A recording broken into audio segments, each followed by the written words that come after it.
Perfect. Now I have more detailed information. I'll create a much longer, more comprehensive article, 2,000 plus words, that expands on the plot with more depth. Character development, dialogue, and narrative detail.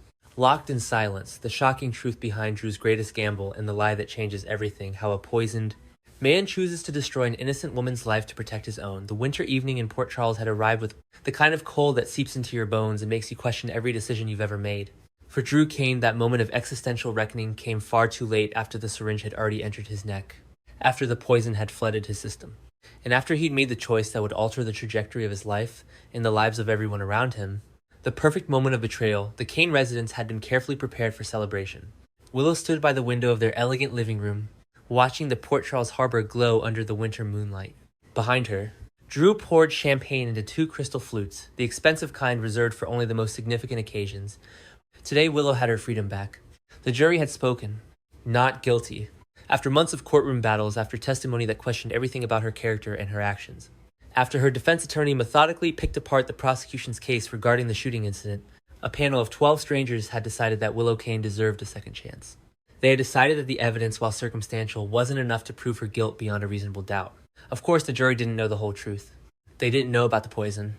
They didn't know that Willow was capable of the kind of calculated, methodical murder that required months of planning. They didn't know that she had gone to the trouble of selecting a specific substance, one that wouldn't leave obvious traces, one that would incapacitate rather than kill, at least. That's what she'd intended. "Here's to justice," Drew said, handing her the flute. His smile was genuine, and that's what made the next moment even more devastating. He truly believed they could move forward. He truly believed that the legal system had worked, and that his wife, complicated, troubled, but ultimately his wife deserved this vindication. Willow accepted the glass with both hands, as if the weight of it mattered. Her brown eyes met his, and in them Drew might have seen something flicker, something dark and determined. But he didn't look closely enough. People rarely do when they're standing in what they believe to be a moment of triumph. "To new beginnings," Willow said softly. The glasses clinked together a sound, so ordinary, so civilized, that it felt impossible it could be the soundtrack to attempted murder. After they drank Drew from his glass, Willow from hers, she suggested they wait a few minutes before sending Scout to Alexis's house for the evening. They wanted to savor this moment together, she said. Just the 2 of them. No distractions. Drew agreed. He was still riding the high of vindication by association. If Willow was free, then their marriage could finally begin again. The shadow that had hung over them could dissipate. The children would be happier. He could focus on business without the constant worry of his wife's legal troubles dominating the household. It was during that precious quiet moment of false peace that Willow moved. The moment everything changed, she was a trained nurse. That was the advantage he held, the technical knowledge that an untrained person simply wouldn't possess. She knew exactly where to inject for maximum efficacy. She knew how the substance would spread through his bloodstream. She knew how quickly it would take effect. The syringe came from her pocket in one fluid motion. Drew's first instinct was confusion rather than alarm. His wife was suddenly right beside him, her hand moving toward his neck with such speed and precision that his brain didn't immediately process the threat. By the time he understood what was happening, the needle was already piercing his skin. Willow, what he began, but the words were already becoming difficult to form. He felt the cold liquid entering his veins, felt his motor control beginning to slip away like sand through an hourglass. "I'm sorry, Drew," she whispered, and she sounded like she meant it. That was perhaps the cruelest part of all that. She sounded genuinely regretful even as she poisoned him. "I can't do this anymore. I can't be with you. But I can't let you destroy me either." As his legs gave out beneath him, as his body collapsed onto the hardwood floor. Drew's last conscious thought was a desperate one. How did we get here? How did we become this? The performance Willow's scream cut through the Port Charles evening like a knife. "Help!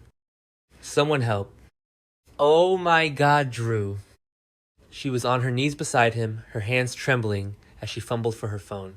Her voice, when she spoke to the 911 dispatcher, was shaky with panic, the perfect performance of a woman genuinely frightened for her husband's life. "My husband, he just collapsed. I don't know what happened. One moment we were talking, and the next he just fell. Please send an ambulance. Please." The paramedics arrived within 12 minutes. By that time, Drew was completely unresponsive, his body rigid, his eyes rolled back slightly. To any medical professional, it looked exactly like what Willow had claimed, a massive stroke or some kind of neurological emergency. Willow's hair was slightly disheveled, just enough to look authentic. Her makeup, carefully applied just an hour earlier for their celebration, was now streaked with what appeared to be genuine tears of anguish. She clung to the paramedics' arms as they worked on Drew. He was fine. He was completely fine. What's happening to him? Please tell me he's going to be okay. The ambulance ride to General Hospital was a blur of sirens and professional urgency. Elizabeth Weber was waiting in the emergency room when they rolled in, and she'd already heard the dispatch call describing a possible CVA cerebrovascular accident in a 40-something-year-old male. The medical team sprang into action with practiced efficiency. CT scans were ordered immediately. Blood work was drawn. An EKG was performed. Neurological tests were conducted. Through it all, Willow stood in the family waiting area. Her phone clutched in her hands as she called family members Jackson, Michael, others spreading the word that Drew's condition was critical. He's having a stroke, she told them, her voice wavering perfectly between hope and despair. A massive stroke. They're running tests now. The doctors aren't even sure if he'll... She didn't finish the sentence. She didn't need to. The doctor's assessment. 2 hours later, Lucas Jones found Willow in the waiting room. The young doctor's expression was grave, the kind of gravity that comes from delivering catastrophic news. Mrs. Kane, can we talk privately? He asked, gently guiding her to a consultation room. Willow's hands were shaking as she followed him. The performance continued seamlessly. Tell me he's going to be okay, she said, settling into a chair. Please tell me there's something you can do. Lucas pulled up the chair across from her and sighed, the kind of sigh that doctors practice for delivering devastating... The scans show extensive neurological damage, he began carefully, based on the pattern of symptoms and the imaging results. It appears that Drew is experiencing what we call locked-in syndrome. It's a very rare condition where the brain is fully functional and conscious, but the body is essentially paralyzed. The person is aware of everything around them, but they cannot move or communicate. Willow's face went pale, whether from genuine shock that he'd survived at all or simply from the performance. It was impossible to say. That means he's trapped. In a manner of speaking, yes, Lucas confirmed. Though there is some potential for recovery. In rare cases, patients have regained limited motor function. But I want to be honest with you, the prognosis is guarded. Some patients never recover. Some recover partially. We'll need to monitor him closely. Can I see him? Willow asked. Of course, but I should warn you he appears to be completely unresponsive right now. We can't say for certain if he can hear you, but I'd recommend talking to him anyway. Hearing familiar voices can sometimes help. The ICU vigil Drew lay in the intensive care unit, hooked up to monitors that beeped steadily with the rhythm of his heartbeat. Ventilator tubes were connected to his airways. IV lines ran from his arms to bags of fluids and medications. To anyone looking at him, he appeared to be completely comatose, lost in whatever darkness had claimed him. But inside his mind, Drew Kane was screaming. He could feel everything. The coldness of the IVs in his arms, the slight discomfort of the breathing tube, the texture of the hospital sheets beneath him. He could hear the beeping of the monitors, the soft footsteps of nurses walking past his room, the whispered conversations of medical staff discussing his condition.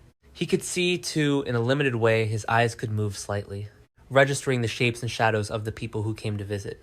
And when Willow came to his bedside late that first night when she took his hand gently in hers and began to speak, Drew understood with devastating clarity that his wife had tried to kill him. I'm sorry, she whispered, and Drew heard the genuine remorse in her voice. I'm so sorry, Drew. I didn't want to hurt you like this, but I couldn't let you keep controlling me. I couldn't keep living in your shadow. I had to get out. But she hadn't just tried to escape. She tried to murder him. And now he was trapped not just in his paralyzed body, but in an impossible situation where revealing the truth would destroy his children's lives as completely as the poison had destroyed his mobility. The long hours of recovery from locked-in syndrome is unpredictable and often agonizingly slow. Over the course of the next 72 hours, Drew's condition gradually improved. His fingers began to twitch. His eyelids learned to blink with intention. His throat, with the ventilator's assistance, began to produce sounds. By the 4th day, he could move his eyes deliberately. By the 5th day, he could produce sounds that resembled words garbled, difficult to understand, but words nonetheless.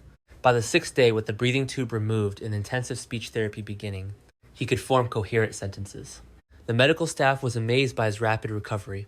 It wasn't unheard of, they said, but it was certainly fortunate. Many people didn't recover this quickly or this completely. What they didn't know was that Drew had every motivation in the world to recover as fast as possible. He needed to be able to speak. He needed to be able to think clearly. He needed to figure out what the hell he was going to do about the fact that his wife had poisoned him and that she was counting on him to either die or, if he survived, to keep her secret. The police interview and the impossible decision. It was Detective Harrison Chase who came to Drew's hospital room on the 7th day after the poisoning. The detective was thorough and professional, his notebook already filled with preliminary observations and questions. Mr. Kane, I'm glad to see you're recovering. Chase began pulling up a chair. I need to ask you some questions about the night you collapsed. Can you tell me what you remember? This was the crossroads where Drew Kane would have to make a choice that would define the rest of his life. He could tell the truth. He could say that Willow had poisoned him. He could describe the syringe, the swift movement, the feeling of the needle entering his neck. He could provide the detective with the information necessary to arrest his wife to charge her with attempted murder, to ensure that she faced justice for her crime. Or he could lie. The arguments for truth were compelling: justice, accountability, the rule of law, personal safety. If Willow had tried to kill him once, what was to stop her from trying again? What guarantee did he have that she wouldn't finish the job now that he'd survived? But the arguments for lying were more powerful, at least in Drew's mind. There were the children, Michael, Brooklyn, Violet. Scout, they would be devastated if their mother was arrested and prosecuted for attempted murder. The scandal would follow them for the rest of their lives. Their mother would spend decades in prison. The family unit, already fractured, would shatter completely. There was also the question of self-preservation through complicity. If Willow went to prison, she might decide that Drew was the reason why. She might testify against him about his various illegal activities, his business dealings, the things he'd done that weren't entirely legal. There were secrets in their marriage and more broadly in his life that he desperately wanted to keep hidden. And then there was the matter of Tracy. Tracy Quartermaine had been a problem in his life before. And there was a certain poetic justice to blaming her for this crime. She was antagonistic, unpredictable, and prone to dramatic actions. She might even believe she was capable of poisoning him in a moment of rage. Who would people believe, a scorned woman with a history of conflict with the Quartermaines, or an innocent wife who had just been acquitted of attempted murder? Drew looked into Detective Chase's eyes and made his choice. It was Tracy, he said, his voice still hoarse from disuse, but growing steadier with each word. Tracy Quartermaine poisoned me. She came to the house that night. We argued about business matters, about some deal she felt I'd screwed her on. She was furious. And then, I remember a sharp pain in my neck. I tried to turn around to see what was happening, and that's when everything went black. Detective Chase's eyebrows rose slightly. You're certain you saw Tracy inject you? Drew had to be careful here. He couldn't be too specific, because the truth was he hadn't seen who did it. But he could be convincing.